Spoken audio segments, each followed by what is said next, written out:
Welcome to the Things We Don't Talk About podcast with Alison Mulligan and Mike Hartley.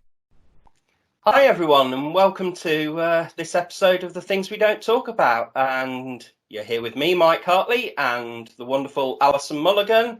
And tonight we are joined by the absolutely brilliant Irish lass herself, Emma Darcy. Hey everyone, it's good to see you. It's brilliant to have you here, Emma. It's You lovely. too. Well, thank you so much for having me. I really appreciate it. Oh, it's just so good. It seems like ages since seen you, and so much gone on in the world. It's right? Absolutely nuts. It seems like a lifetime ago. I know, right? Was it January, February? Scottish Summit was the last time you all hung out? Scottish Summit. Wild. I haven't hugged you since February. It's crazy. Insane. Crazy. I'm missing all the hugs. It's just, yeah. So much physical contact.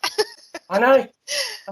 I've said that when we all have a next big gathering, we're going to have to line up like football teams or sports teams at the end, and we're going to have to walk down the line just so we make sure we get to hug everybody.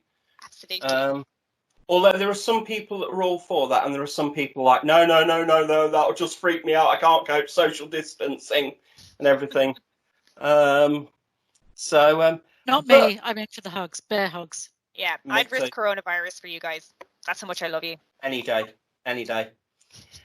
But talking Scottish Summit, you delivered a talk at Scottish Summit. Was it, or was it in a podcast? Have I got it wrong? I did. No, I did 2 sessions actually at Scottish Summit. One of them which was on Imposter Syndrome, which is my favourite topic to talk about. Mm-hmm. Cool. Yeah. Which is actually an interesting one because I think it's probably something that the majority of people who work in the tech industry in particular can relate to in some form or another. Yeah, absolutely. But I think if you what is imposter syndrome? Sorry, Emma. No, you're totally fine. No, you're definitely right. It impacts majority of people across the tech industry, especially in our own industry here as well. Imposter syndrome is most oftenly referred to as the mental phenomenon in which somebody attributes their own success to luck and charm and not to their actual successes and achievements, which is something that I think a lot of people can actually relate to specifically. Yeah. Yeah, definitely. I know I can. What about you, Alison? Oh my God. No, you're too confident for that.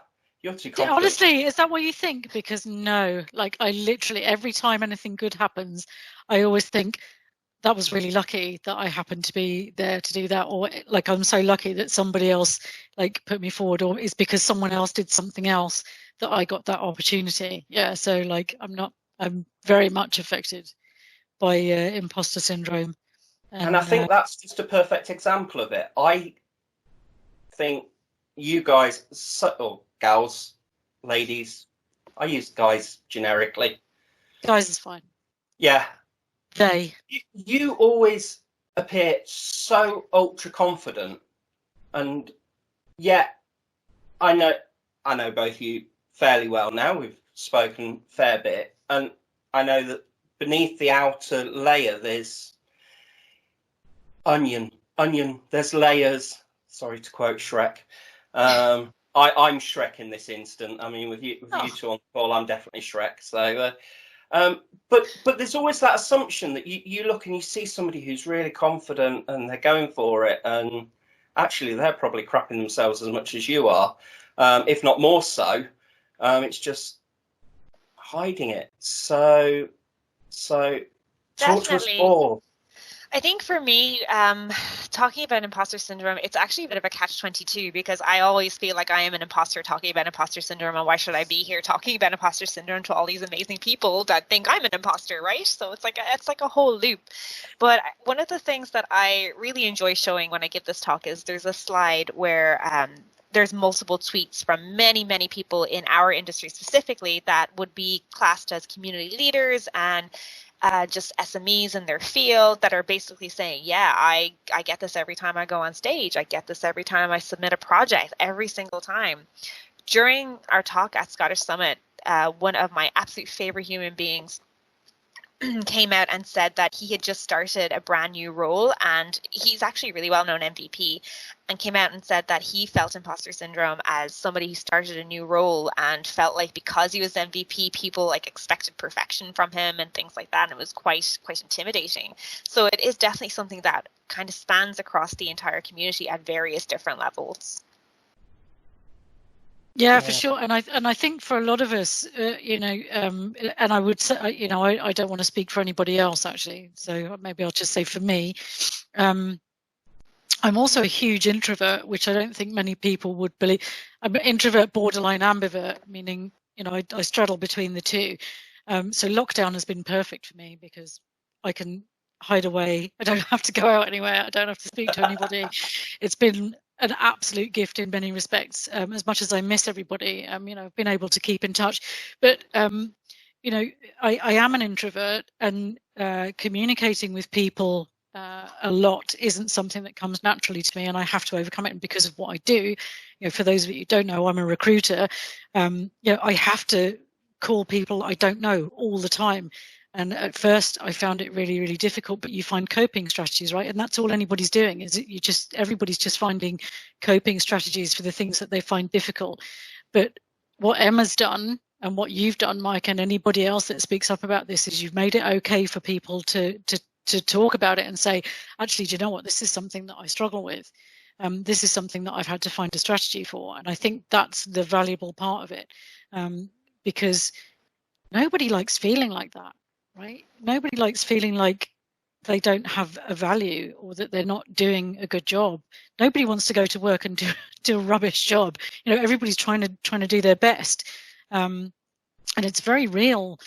For me, that feeling of like, if only I was like those people. Like you said, Mike, the people that you see that you think are knocking it out of the park all the time, and you think they've got their stuff together completely. So for me, it's really helpful to know that like other people feel the same way that I do. Yeah, definitely. And I think one of the actual results of having imposter syndrome that I've seen before, and I had this in my slide deck, is anxiety. And that's actually something that I've experienced in the last couple of weeks.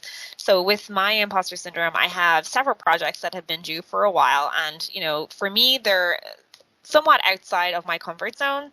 And so I started feeling like, oh my gosh, why are they asking me to do this? I don't know how to do it. I don't have this skill set, starting to really feel like an imposter. And that actually led to some severe procrastination, which I think we all have experience with.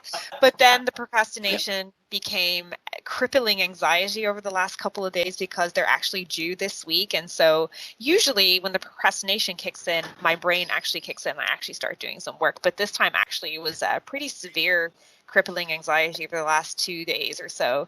And part of a way that I get over my anxiety or get over some of my procrastination and imposter syndrome is actually by reaching out to the community and saying, hey, I'm actually having this problem. And I've had several people reach out to me over the last couple of days and like, well, what do you need? How can I help you? And just being able to hash out and talk out some of these issues with certain people has been super helpful for me. Yeah, that's awesome. That's an awesome suggestion. Sorry, Mike, I didn't mean to speak over you. No, I was going to say exactly the same. I mean, I think that's where you kind of realise just how special this community is. I mean, for me personally, I've never heard of imposter syndrome, and I started to go back and try and work out where I first heard it, and I think it was probably you, Emma, mentioning it previously, way back in the last sort of year or so plus, that suddenly made me think, hold on, there's something here. It's not just me. It's not me.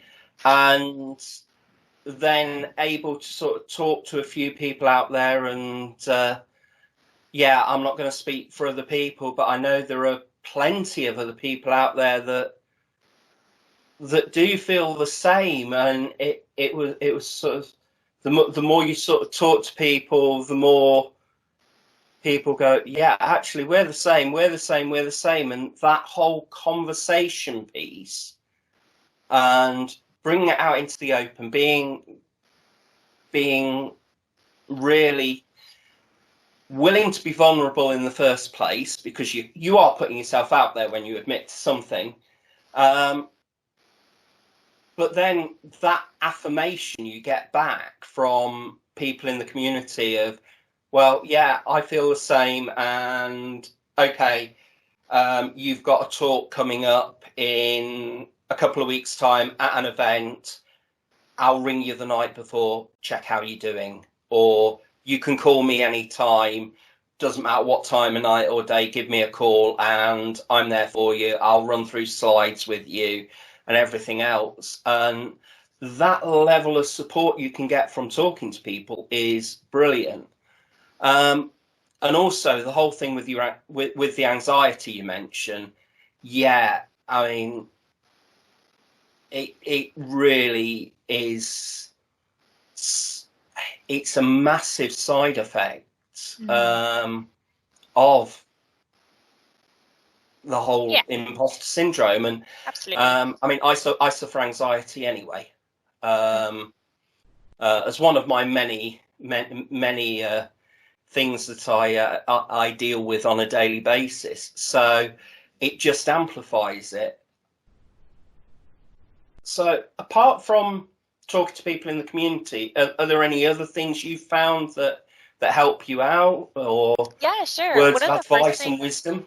Yeah, absolutely. Actually, one of the first things I kind of like to point out is that people say they suffer from anxiety or suffer from different things. I think it's a better frame of mind to put it as though you live with it instead of saying suffering, because it is something that, I have a chronic pain condition. I live with a chronic pain condition. And while, yes, at times it definitely sucks balls completely, but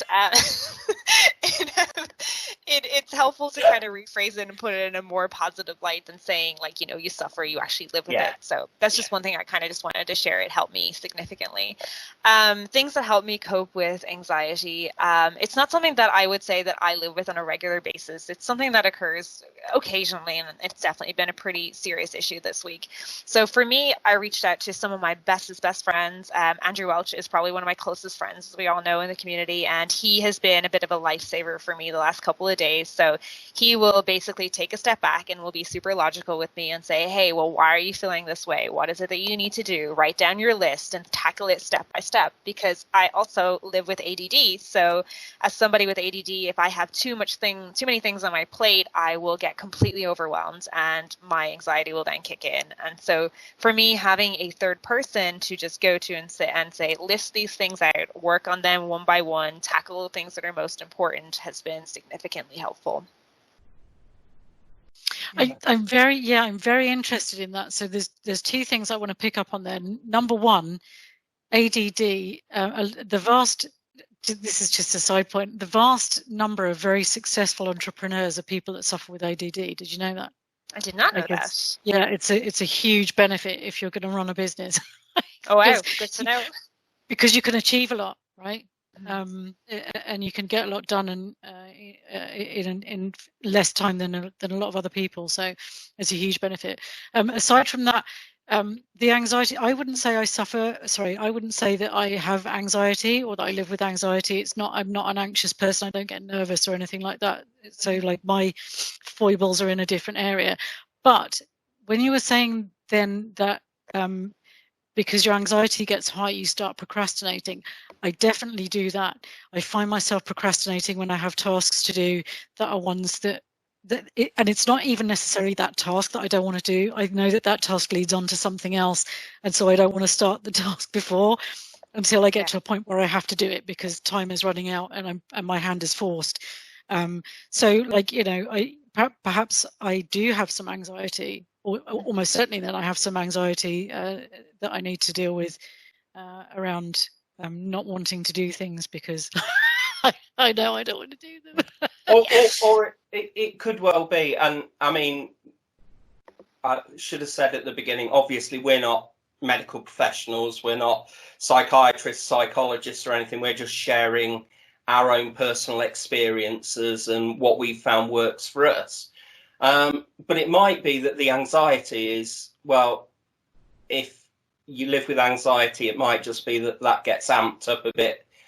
But the procrastination is something, I suspect it's something that is different for each individual person. I mean, we know Donna talks about neurodiversity and how we all fit on this different sort of chart, and the diagram that she uses to show that sort of radar map of where people can be different parts on this diagram. And I mean, for me, I find that so amazingly helpful, because I mean, hearing you talk, Emma, and just saying how you have procrastination, you have ADD, you do live with anxiety every now and then, and imposter syndrome. And I mean, I could list, and I have listed many of the things I deal with, along with chronic pain. So I'm with you on that score. And I think it's that whole thing of, I say it regularly, and I'm not going to stop saying it until we all get it, but it is okay to not be okay. We're all made up in such a way that none of us is perfect. None of us have got it all held together in our heads. None of us have all got everything perfect. Every single one of us will have something mentally that we're dealing with. Now, it might be something that only crops up occasionally. So, I mean, quite often,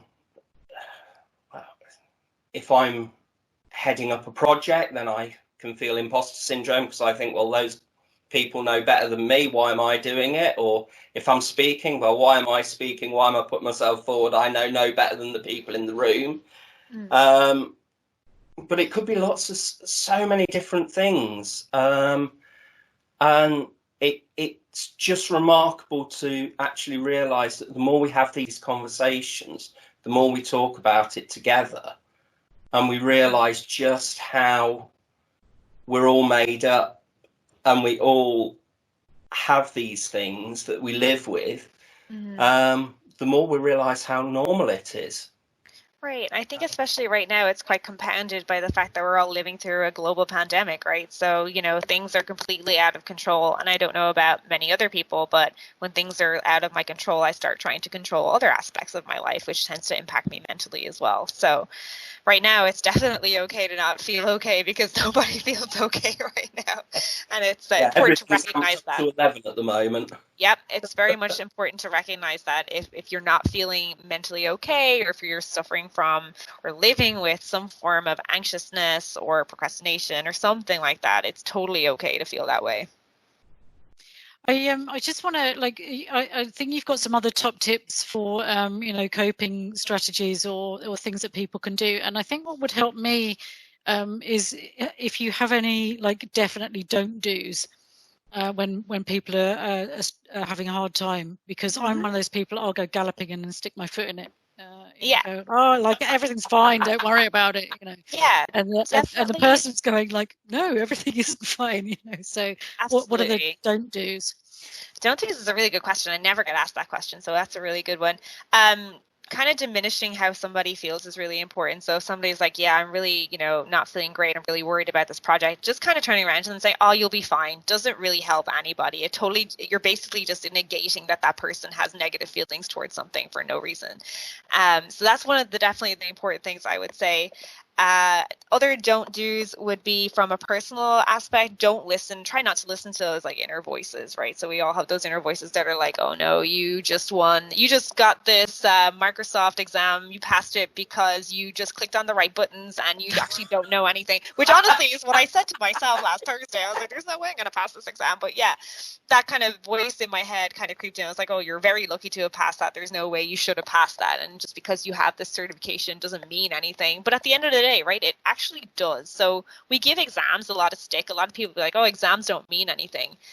I feel like that comes from the people who don't actually take the exams a lot of the time, to be honest. But anyway, side note, the exams, while they're not you doesn't mean that you are actually an expert in absolutely everything. You study for the exam, you passed that exam, you took the time to take all of those exams, and that actually does count for something. So try not to write your achievements off. Cool. Yeah, that's really useful advice. Yeah, I like that. And any other top tips that we maybe haven't covered? Top tips. Yeah, absolutely. My favorite one ever, and this is something that my therapist said to me a long time ago, is that when you're starting to feel overwhelmed about something or you're starting to doubt yourself, ground yourself in the facts is something that I have always found very, very helpful. So for me, for example, I have a project that's coming up tomorrow that I'm really anxious about, and I've often kind of questioned, oh, did they ask me to speak on this topic because they felt sorry for me, or they, think it's kind of fun to have an Irish accent on a show or something like that. I literally just started discounting myself. When is it not fun to have an Irish accent? True. But I start kind of discounting myself and my skill set. And so I'm starting to reel it back and like, well, actually, I am pretty well known for talking about this topic. I have achieved all these things. I'm now, a pre-sales engineer at a company, which is a pretty significant role to have. So grounding myself in those facts. And some people might say it's self-gratuitous, but I disagree with that. You're basically just, confirming to yourself that you are exactly where you need to be, which is another cheesy statement that I absolutely hate. But in this case, it makes a lot of sense to me. Yeah. So if somebody's having a hard time, the best things you can do is say, okay, well, what are you having a hard time with? Do you just want to get it off your chest? Do you want to talk it through? What are the facts of the situation? Like you said, Andrew Welch does with you. What are the facts of the situation? What's good, what's bad, what needs to happen, or maybe not even categorizing what's good, what's bad, but just helping them to talk it through. Because sometimes, if I'm having a hard time, sometimes I don't want someone to give me advice. I just want to offload, and that just makes me feel better. So absolutely.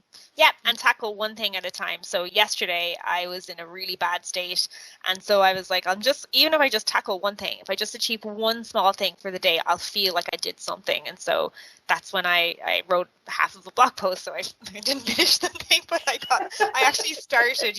My mental set was different when I actually started it. So that's another really important thing to remember too. Awesome. And I think that's a great place to wind things up, actually, is if you can just bring yourself to do just one thing, just get one thing done. Hear that ding if you use Microsoft To Do. Yes. I mean, the sound of that ding is so affirming. It's brilliant. They pick that sound just right. But if you can do one thing and you can say, I've achieved this, then you can feel you've had a successful day. And I think it's a really good way. And I love that whole thing of grounding yourself in the facts. It's something I think I'm going to print that out and just have it above my monitors on my desk, because I need that pretty much most days. But Emma, it has been wonderfully fantastic having you here with us.